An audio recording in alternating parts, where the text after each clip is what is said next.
오늘도 여러분 귀한 성전에 올라오셨습니다. 살아계신 하나님의 손이 여러분들과 가정과 사업과 일터 위에 영원히 함께하기를 주의 이름으로 간절히 축원합니다. 지난 한 주 우리는 오직 의인은 믿음으로 말미암아 살리라 라는 캐치프레이즈를 달고 그 많은 성경의 믿음에 관한 내용 중에 한 사람 아브라함을 찍어서 그의 신앙의 여정을 따라가면서 믿음이란 무엇인지를 깊이 생각하면서 올 한 해 우리 교회가 또 여러분들의 삶이 믿음으로 승리하는 삶으로 갈 수 있도록 묵상했습니다. 오늘은 애써 우리가 함께 다온 그 모든 것들을 정리하면서 히브리서가 말하는 그 말씀을 가지고 다시 한번 이 아브라함의 모든 믿음을 총 정리하면서 마음에 새기고 그 내용으로 올 한 해를 승리하도록 그렇게 함께 말씀을 나누도록 하겠습니다. 믿음이 무엇이냐? 첫째로 믿음은 말씀에 순종하면서 떠나가는 것입니다. 우리는 아브라함의 이야기를 통해 믿음이 무엇인지를 볼 수 있는데 제일 처음은 믿음은 하나님 말씀에 순종하고 떠나는 것입니다. 그러니까 아브라함은 75세에 고향을 떠났습니다. 작은 나이가 아니죠. 이거 진짜 적지 않은 나이로 익숙한 것을 버리고 하나님 말씀으로 낯선 것으로 새로운 길을 시작했습니다. 새로운 인생을 하나님 말씀과 함께 하면서 시작했습니다. 그러므로 믿음은 내 나이가 어떠하느냐, 현재 내가 상황에 있는 그 상황에 익숙하냐 이런 거에 구애받지 아니하고 하나님의 말씀을 따라서 새로운 삶을 시작하는 게 믿음이다. 믿음은 하나님의 말씀이 주어질 때 하나님의 말씀을 붙들고 새로운 삶을 시작하는 게 믿음이다 하는 것을 우리가 배웠습니다. 새벽기도 시간이 제한되어 있어서 구약 얘기만 했지만 오늘은 그런 예를 성경에 많이 찾아볼 수 있어서 신약을 조금 동원해서 얘기하겠습니다. 예수님을 만난 제자들 가운데 베드로와 안드레가 있습니다. 예수님이 그들을 만났을 때 내가 너로 하여금 사람을 낚는 어부가 되게 하리라 그들을 이렇게 초청하셨습니다. 이들은 예수님의 말씀을 듣고 어떻게 반응했는지 성경은 마태복음 4장 20절에 이렇게 보도해주고 있습니다. 그들이 곧 그물을 버려두고 예수를 따르니라 그랬습니다. 조금 더 읽어보면 야고보와 요한의 이야기도 나옵니다. 그들도 역시 베드로처럼 어부로 고기를 잡아 생활하던 그런 사람이었습니다. 주님이 그들을 만났을 때 그들을 부르시고 초청했습니다. 그랬을 때 이들이 어떻게 반응했는지를 성경은 22절에서 이렇게 말씀합니다. 배와 부친, 배와 아버지를 이렇게 버려두고 그들이 예수를 따르니라 그랬습니다. 사랑하는 교회 여러분, 더 극적인 장면이 있죠. 우리가 잘 아는 삭개오라고 하는 사람이 있습니다. 그는 인생의 그 모든 태반을 돈의 생명을 걸은 사람입니다. 그래서 동족인 이스라엘 백성들에게 심한 세금으로 착취했죠. 완전히 인생이 뒤틀려져 살아왔던 사람입니다. 돈이 너무 귀했기 때문에 아무리 로마가 압제하는 시대라 할지라도 돈만 있으면 나는 다 할 수 있다. 그래서 다른 사람이 소중하게 생각했던 것들, 친족이니 동족이니 이웃이니 사랑이 자비니 긍휼 이런 거 다 포기할 수 있었고 또 포기하고 그렇게 살았습니다. 여러분, 우리 인생에 돈이 중요하지 않는 사람이 한 사람도 어디 있겠어요? 다 발을 땅에 딛고 있는데 돈이 필요로 하지 않는 사람이 어디 있습니까? 그러나 이 삭개오야말로 오로지 돈이 자기 인생의 근거이고 기반이었습니다. 그렇기 때문에 삭개오는 돈을 빼면 인생을 어떻게 살아야 될지 삶의 방식을 모르는 사람일 수 있을 정도로 그는 돈이 자기 인생을 지배했던 사람입니다. 그런데 그 사람이 예수님을 만났습니다. 예수님께서 그의 삶을 파고 들어갔고 그의 집에 유했습니다.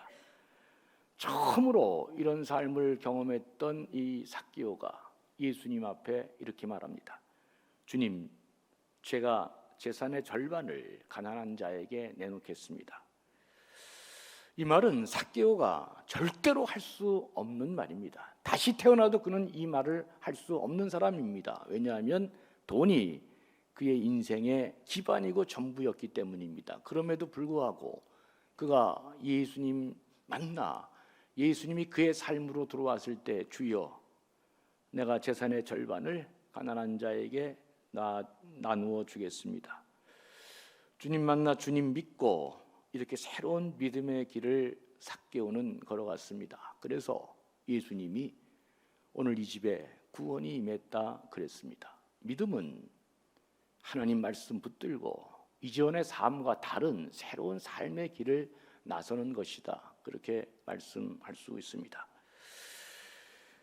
아니스트 셰클톤이라고 하는 유명한 영국의 탐험가가 있습니다. 제가 이 책을 읽으면서 많이 감동을 이제 받았는데, 그러니까 이제 이 어니스트 셰클톤이라고 하는 사람이 위기관리 리더십에 얘기할 때 언급이 안 될 수 없는 중요한 영국의 탐험가인데, 제가 이 책을 읽으면서 리더는 이런 것이구나 하는 생각도 많이 했습니다.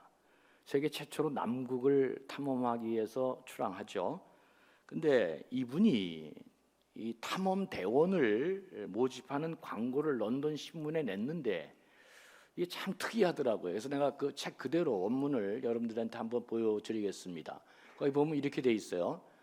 광고에 낸 내용이 이렇게 돼 있습니다. 위험천만한 여행에 참가할 사람 모집, 임금은 많지 않음, 혹독한 추위 수개월 계속된 뭐 이렇게 칠흑 같은 어둠, 끊임없이 다가오는 위험, 그리고 무사귀환이 의심스러운 여행임. 물론 성공할 경우에는 커다란 명예와 인정을 받을 수 있을 것임. 이렇게 신문 광고에 그가 냈습니다. 여러분, 만약에 이렇게 광고를 내면 몇 사람이나 지원할 것 같습니까? 이게 돈도 많이 주지 않고 목숨이 위험하고 무사기한이 보장되지 않는다. 그러면서 자기가 출항할 대원을 모집한다. 이렇게 광고를 내면 몇 명이나 지원할 것 같습니까? 거의 기대하기 어렵지 않겠어요? 근데 놀랍게도 수천 명이 지원했습니다. 그러니까 예수님 말씀 듣고 자기 계획대로 사는 사람이 많을 것 같지만 실제로 그렇지 않습니다, 여러분. 오늘까지도 이렇게 하나님의 나라가 역사가 이루어지는 것은 자기 생각에는 자기대로 살려서 다른 사람이 없을 거라 생각하지만 전혀 그렇지 않습니다. 그건 내가 보고 놀란 거예요. 수천 명이 지원했습니다. 그리고 그 많은 사람 가운데 25명을 선별하고 이제 뭐 그 배를 운행하는 사람에서 27명이 출발했어요. 근데 미량자가 한 명이 있는 게 발견됐습니다. 자기는 떨어졌지만 죽어도 여기 가야 되겠다고. 그래서 한 명이 그냥 어떻게 내릴 수도 없잖아요. 그래서 28명이 출항했다. 그렇게 되어 있습니다. 근데 아시는 것처럼 이 남극 탐험은 실패했습니다. 다 실패했죠. 무빙에 배가 갇히고 무빙이 열면서 배를 조이면서 다 파산하고 그렇게 실패로 끝난 이 탐험이었습니다. 근데 왜 이 어니스트 셰클톤이 그 유명한 영국에서 사람들에게 위기관리 리더십의 중요한 사람이 됐을까? 그것은 이 셰클톤이 이 항해에 실패했지만 어떻게든지 내가 모든 대원을 한 사람도 잃지 않고 무사히 귀환시켜야 되겠다. 그가 결정했기 때문에 그렇습니다. 다른 탐험대는 다 죽고 사람들도 다 죽고 말하는데 이 유일하게 어니스트 셰클톤만이 모든 대원을 다 무사히 생존하고 영국으로 돌아오는 데 성공했습니다. 그러니까 이 셰클톤의 글을 읽으면서 많은 생각을 하게 됐습니다. 그가 내가 이제 모든 이런 상황에서 뭘 결정할 것인가? 그는 다른 가치를 다 버리고 이제 이 모든 대원들을 생존시켜서 내가 무사히 돌아가는 게 내 목표다. 그렇게 딱 정했습니다. 다짐을 하고 각자 개인 소지품을 2파운드밖에 가져갈 수 없다. 짐을 다 정리하고 버려라. 그렇지 않으면 우리 침몰한다. 네, 이제 이 사람이 그러면서 이제 대원들에게 얘기하는 장면인데, 이 대목이 아주, 이건 뭐 내가 그냥 이렇게 얘기하는 것보다는 이 대목을 그대로 한번 읽어드리겠습니다.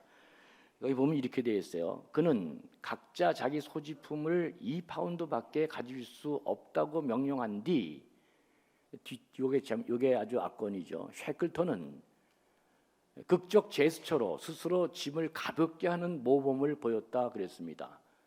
그는 파카 안쪽에 있는 한 움큼의 금장식을 꺼내서 눈 속에 꺼내 버렸다. 그리고 다시 그는 파카에 손을 넣어 금으로 된 담배 케이스를 찾아내어 이건 역시 땅에 던져 버렸다. 그러니까 이 부빙에서 배가 살아나면 배가 가벼워야 되는데, 이 사람이 이제 2파운드 이상을 챙기지 마라. 그래서 자기가 먼저 금부터 던져버린 것입니다. 근데 이거를 같이 갔던 대원들이 보면서 놀래가지고, 이 대원 중에 한 사람이 자기 다이어리에, 일기에다가 이 장면을 기록한 장면이 또 이 책에 기록되어 있습니다. 그 보면 뭐라고 되어 있냐면, 이 사람이 그래, 살아있는 삶에 있어서 이렇게 가치는 변하는 것이구나. 금이 자산이 아니라 내 인생의 큰 부채가 될 수 있다는 사실을 나는 이때 알았다. 이제 그렇게 기술하고 있습니다. 제가 여러분들한테 여러 번 말했습니다. 전에 성공했던 방식이 다른 삶의 방식이 왔을 때 그것으로 또 성공한다고 생각하면 그 사람 망합니다.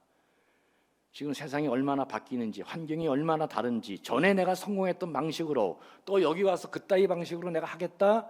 반드시 망합니다.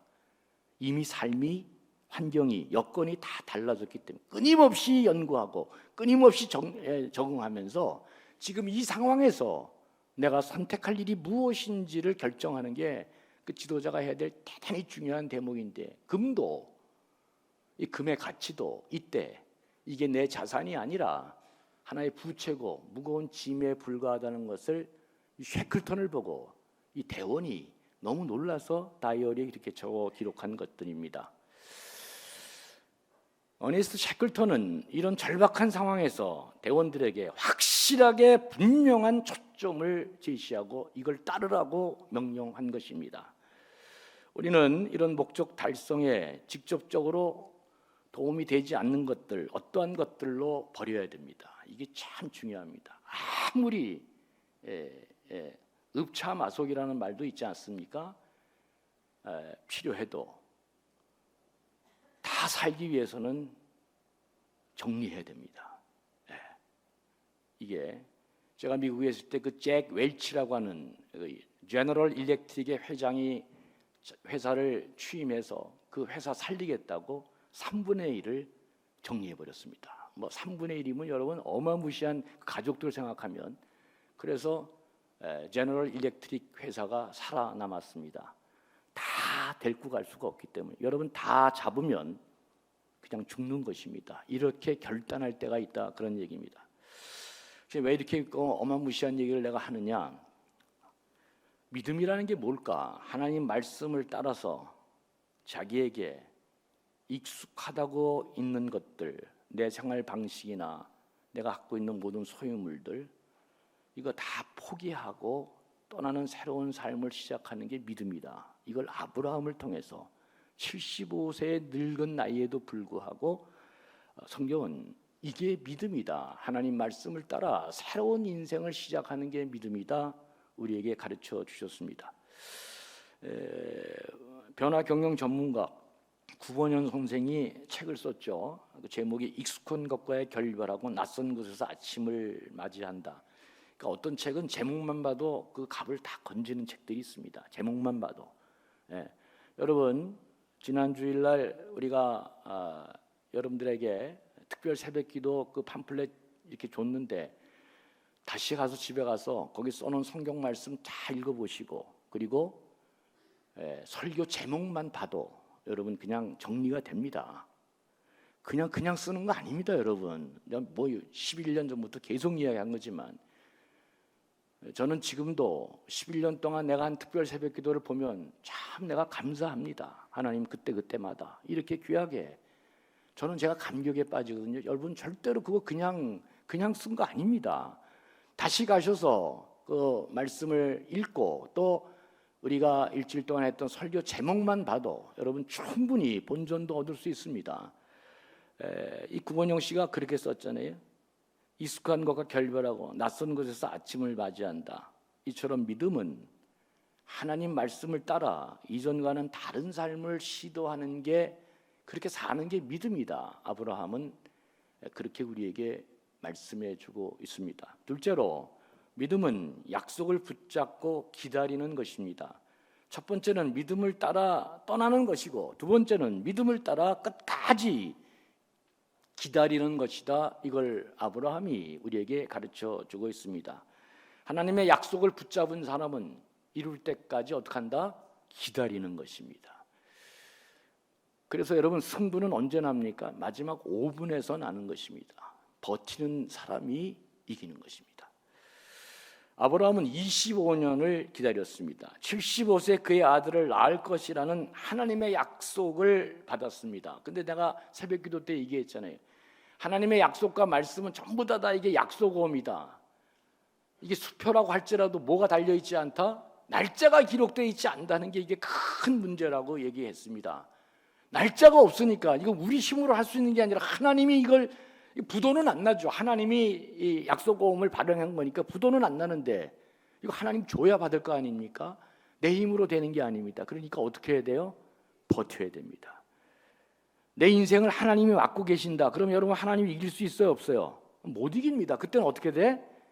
버텨야 됩니다. 난짝 엎드려서 이 폭풍이 지나갈 때까지 버티는 것입니다. 생존하기 위해서 버티는 것입니다. 여러분, 아브라함이 하나님께로 받은 아들에 관한 약속은 이게 왜 어렵냐? 이게 아들을 낳는다는 게 이게 세월과 관계되어 있고 나이와 관계되어 있잖아요. 제가 올해 65세입니다. 하나님이 어저께 밤에 나타나셔서, 박 목사, 네가 하도 애들을 좋아하니까 내가 너한테 애들 하나 더 낳게 해주겠다.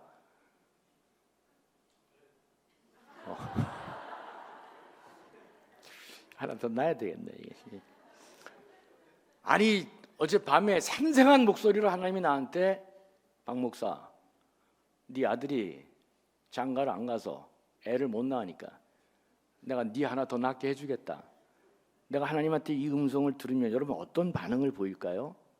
아, 이거 진짜 하나님이 약을 드셨나? 왜 이래? 내가 65살인데 아유, 이게 당연한, 그러니까 여러분 성경에 나온 이야기를 남 얘기 생각하면 안 돼. 이게 다 우리 얘기입니다. 우리 얘기 그대로. 아니, 다른 약속은 어떻게 좀 버텨보겠지만 아들을 준다는데 이거는 세월과 나이하고 너무나 깊게 연관되어 있잖아요. 나이가 80, 90 가는데 아무런 기미도 안 보이니까 어떻게 해요? 할 수 없잖아. 뭐 어떻게 수단 방법 가리지 않고 어떻게 해봐야지. 그래서 초라한 대안을 내놓고 이스마엘을 낳은 것입니다. 근데 우리가 그 아브라함의 성경 이야기를 읽으면서 뭘 배워야 돼요? 대안을 내놓으라는 게 아니라 하나님 말씀을 붙든 사람은 어떻게 된다? 100세까지 하나님이 주실 때까지 끝까지 버텨야 될 줄로 믿습니다. 그러니까 하나님의 약속을 받은 사람, 이 믿음으로 가는 사람은 하나님이 주실 때까지 버텨야 된다. 인내해야 된다. 그 고비를 넘어가고 마침내 하나님이 주시는 푸른 초장이 나올 때까지 버티고 인내하는 게 대단히 중요하다. 아브라함은 75세에 이 말을 듣고 나이와 세월의 한계를 계속 위협받으면서 실수도 하고 어렵게 했지만 마침내 100세에 이삭을 낳습니다. 25년을 기다린 것입니다. 근데 기다리는 것을 어떻게 기다리느냐, 이것도 중요한 대목인데 하나님은 요셉의 이야기를 통해서 기다리는 사람이 어떻게 기다려야 되는지를 보여주고 있습니다. 어떻게 기다리는 것이 좋게 기다리는 것이냐, 요셉은 있는 자리에서 끝까지 유쾌하게 하나님 말씀 믿고 최선을 다했습니다. 우선 내가 할 수 있는 것부터 하는 것입니다. 기다리되 우선 할 수 있는 거 최선을 다하고, 보디발의 집에 갔으면 종으로 사는 것이고, 감옥에 갔으면 감옥에서 성실하게 사는 것이고, 일단 내 환경 처지 여건에서 유쾌하게 하나님 말씀 붙들고 끝까지 기다린다. 어떻게? 즐겁게. 일단 내가 지금 할 수 있는 거 최선을 다해서 하면서 하나님을 기다리는 것입니다. 유명한 책 해밍웨이의 노인과 바다에서 그 내용 중에 노인이 죽은 물고기 지키기 위해서 혼신의 힘을 다하면서 마지막에 하는 말이 언제나 감동이 됩니다. 희망을 갖지 않는 것은 어리석을 뿐만 아니라 죄악이다 그랬습니다. 사람이 사람으로 존재하는 것은 희망을 가질 때입니다. 그러니까 여러분 그게 뭐예요? 갑자기 요새는 자꾸 기억이 잘 안 나. 아이고. 예. 단테의 신곡에 보면 지옥에 들어가는 사람 앞에서 뭐라고 써 있어요? 지금부터 희망을 버려라. 지옥입니다. 희망이 없으면 우리 인생에 지옥인 것입니다. 희망이 있는 사람은 살아나는 거잖아요. 다 뜯겨도 그는 희망을 갖지 않는 것은 어리석을 뿐만 아니라 죄악이다 그랬습니다. 이게 꼭 하나님 버전이잖아요. 하나님 말씀 붙들고 사는 사람, 희망하지 않는 것은 어리석은 일이고 이건 희망하지 않으면 기독교식으로 말하면 죄악인 것입니다. 기다리고 인내하는 게 믿음이다. 잊지 마시기 바랍니다. 셋째로 믿음은 다른 사람들에게 반드시 복이 되는 인생을 사는 게 믿음이다.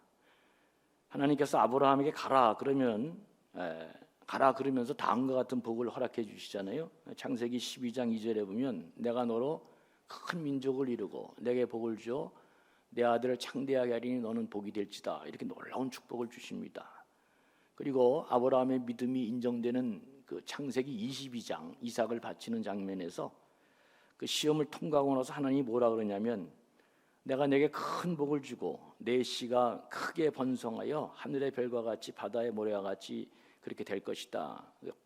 확인해 주면서 마지막 창세기 22장 18절에서 이렇게 말합니다. 뭐라고 말하냐면 또 내 씨로 말미암아 천하 만민이 복을 받으리니 이는 내가 나의 말을 준행하였음이라 그랬습니다. 그러니까 하나님은 아브라함을 믿음의 사람으로 만들면서 아브라함 그 자신, 그 가문 하나만을 위한 게 아니라 그를 통해서 천하 만민이 복을 받도록 그렇게 하나님이 기획하고 아브라함의 믿음을 주셨다는 사실을 꼭 기억해야 됩니다. 우리 그리스도인들은 마지막에는 어떻게 된다? 누군가에게 복을 주고 누군가에게 풍성한 삶을 살도록 그런 삶을 사는 게 우리 그리스도인들이다. 목사님, 저는 한 번도 손해본 적이 없어요. 제가 인생이 완벽해서. 여러분, 그 사람은 절대로 좋은 그리스도인이 아닙니다. 그리스도인은 때로는 자기 지갑을 헐어서, 때로는 시간을 들여서, 때로는 같이 있어줌으로써 누군가에게 풍성한 삶을 나눠주고 복을 주는 그런 사람이 그리스도인이다. 내가 믿음 신앙생활 하면서 다른 사람에게 복을 나눠줄 수 없는 사람은 한 사람도 없잖아요. 우리가 꼭 돈만 돈 아니고도 얼마든지 다른 사람에게 복을 나눠줄 수 있습니다. 그렇죠? 예. 우리 그리스도인들은 반드시 남에게 복을 나눠주는 사람이 돼야 된다. 오죽하면 제가 카페에다 그렇게 써놨습니다. 사람은 누군가 어떤 사람의 이름을 떠올렸을 때 가슴이 먹먹해지고 눈물이 나고 또다시 보고 싶고 그런 사람이 돼야 되잖아요. 세상의 음식점 가서 돈 안 내는 딱 두 놈이 있습니다. 아니, 두 놈이라 그러면 안 되고 두 사람이 있습니다. 깡패하고 목사입니다. 시커먼 옷 입고 들어가서 식당 가서 죽어도 돈 안 내는 사람, 깡패하고 목사입니다. 복 받을까 안 받을까? 옛날에는 통했습니다. 지금은 장로님들이 월급 다 주잖아요. 나는 그런 면에서 우리 어머님이 훌륭하다 생각합니다. 박 목사, 아들아, 네가 설교할 때는 하나님의 사람으로 당당하게 해야 되지만 강대상에 내려올 때는 너는 다른 모든 사람과 똑같이 펑션만 다를 뿐이지 그들과 하나인 것이다. 베풀고 잘 사랑하고 인간이 되어라는 얘기를 어머니 많이 했습니다. 저 그렇게 살려고 노력합니다. 그 옛날에는 내가 밥 사면 안 먹었거든요. 교인들이. 요새는 밥 안 사주면 난리야. 또 너무너무 훌륭해. 예. 여러분 그러지 마세요. 다른 사람한테 신세를 지면 좀 이렇게 적어도 놓고 아이고 내가 저렇게는 못하지만 내 형편이 어려서 그렇게는 못하지만 뭔가 다른 것이라도 누군가에게 좀 이렇게 풍성한 삶을 살도록 제공하도록 나 때문에 저 사람이 좀 복을 받도록 하는 게 그리스도인이다. 잊지 말기를 바랍니다. 여러분 손해보고 사는 거 잘하고 있는 것입니다. 기억나는 건 그게 참 잘하는 것입니다. 목사님, 저는 한 번도 손해본 적이 없어요. 얘기. 그건 그리스도인이 아닙니다. 여러분, 절대로. 믿음으로 사는 자는 반드시 누군가에게 천하 만민에게 복을 주는 삶을 사는 것이다. 잊지 말기를 바랍니다. 창세기가 마지막이 이제 요셉 이야기로 끝나는데 그가 나중에 어떻게 되죠? 창세기 멋있습니다. 총리 대신으로, 애굽의 총리 대신으로 끝나면서 그 기근에 많은 사람들을 살려내는, 천하 만민이 복을 받는 그런 이야기로 그 이야기가 끝나요. 그리스도인은 내가 사회를 가든 회사를 가든 누구를 가든, 요셉이 그랬잖아요. 그 주인에게 복을 주고 그 지역 가치 있는 사람들에게 복을 주고, 내가 사장이면 종업원들에게 복을 주고, 종업원이면 어떻게든지 일 안 하고 돈 받겠다 그런 생각하지 말고 어떻게든지 내가 이 사장을 위해서 내가 복받게 하겠다, 다 이런 마음으로 사는 게 그리스도인이다. 잊지 말기를 바랍니다. 마지막으로 믿음의 사람에게는 복이 되는 인생, 마지막으로 믿음은 대책 없이 순종하는 것이다. 저는 이것을 강조하고 싶습니다. 아브라함은 이삭을 바치라는 하나님의 명령에 대책 없이 순종했습니다. 모세도 마찬가지입니다. 홍해 앞에서 그 절박한 순간에 하나님께서 모세에게 뭐라고 말씀하십니까? 출애굽기 14장 2절 3절에서 보면 이렇게 얘기합니다. 이스라엘 자손에게 명령하여, 이게 하나님이 모세에게 지금 말하는 거잖아요. 너는 이스라엘 자손에게 명령하여 돌이켜 바다 밑돌 사이 비하히롯 앞 바알스본 맞은편의 바닷가에 장막을 치라, 이렇게 얘기했습니다. 그러면 어떤 일이 벌어질 것이냐? 바로가 보고 이스라엘 자손에 대해서 말하기를 그들이 애굽에서 멀리 땅을 떠났지만 결국 광야에 갇힌 바 되었다, 너희들은 다 죽었다, 이렇게 얘기할 것이다. 그런데도 앞에는 홍해가 있고 뒤에는 애굽 군대가 쫓아오는데도 불구하고 이게 출구도 없고 퇴로도 없습니다. 그런데 모세는 대책 없이 하나님 말씀대로 그렇게 하나님 말씀에 순종했습니다. 전략상 도저히 머무를 수 없는 그곳에다가 장막을 쳤습니다. 대책 없이 순종했습니다. 말씀에 자기가 스스로 갇힌 자가 됐습니다. 그랬더니 어떤 일이 벌어졌어요? 하나님 말씀에 대책 없이 순종하니까 육지길이 아닌 바닷길이 열렸습니다. 새로운 길이 열리는 것입니다. 믿음은 아브라함에 의하면 하나님 말씀에 대책 없이 순종하는 것입니다. 자꾸 토달지 말고, 자꾸 머리 굴리지 말고, 자꾸 이렇게 하지 말고, 하나님 하라 그러면 대책 없이 순종한다. 그러면 어떤 일이 벌어지느냐? 내가 생각하지 못한 땅의 길이 아닌 바다의 길이 열린다. 이게 하나님이 우리에게 말씀하시는 믿음에 사는 사람의 삶의 방식입니다. 아브라함의 삶을 통해서 믿음을 정리하면, 첫째, 믿음은 하나님 말씀 믿고 내 삶의 방식을 떠나 하나님 말씀으로 떠나는 것이다. 둘째는 떠나고 믿음은 기다리는 것이다. 셋째는 다른 사람에게 반드시 복이 되는 삶을 사는 게 믿음의 삶이다. 마지막 네 번째는 대책 없이 순종하는 삶이, 그래서 스스로 하나님 말씀에 갇힌 자로 살 때 하나님이 새로운 길을 열어주신다. 이게 아브라함의 내용인데 히브리서는 하나를 더 첨가해서 우리를 뭐라고 얘기합니까? 하늘에 있는 본향을 향해 나아가는 자가 믿음이 있는 자다 그랬습니다. 이 세상은 다 지나가고 썩어지고 없어지는 것입니다. 그래서 오늘 본문에도 믿음은 마지막 본향 하나님 나라를 향해 가는 나그네와 같은 인생이다. 썩어지고 없어지고 사라질 것들을 사용해서 영원하고 변하지 않는 진리의 삶을 향해 우리 삶이 나아가는 사람이 믿음의 삶이다. 이건 아브라함 때는 없었지만 예수 그리스도가 십자가에 달려 죽은 다음에 아브라함은 그렇게 믿음으로 바라보고 그렇게 살았기 때문에 히브리서는 그렇게 해석해 주고 있는 것입니다. 여러분, 뭐 하자는 믿음이고 뭐 하자는 순종입니까? 뭐 하자는 것입니까? 성경은 이렇게 얘기합니다. 내가 내게 복을 주기를 원해서 순종하고 믿음의 길을 가라는 것이다. 그래서 너를 통해 천하 만민이 복을 받는 그런 일이 일어나도록 내가 너에게 순종과 믿음을 얘기하는 것이다.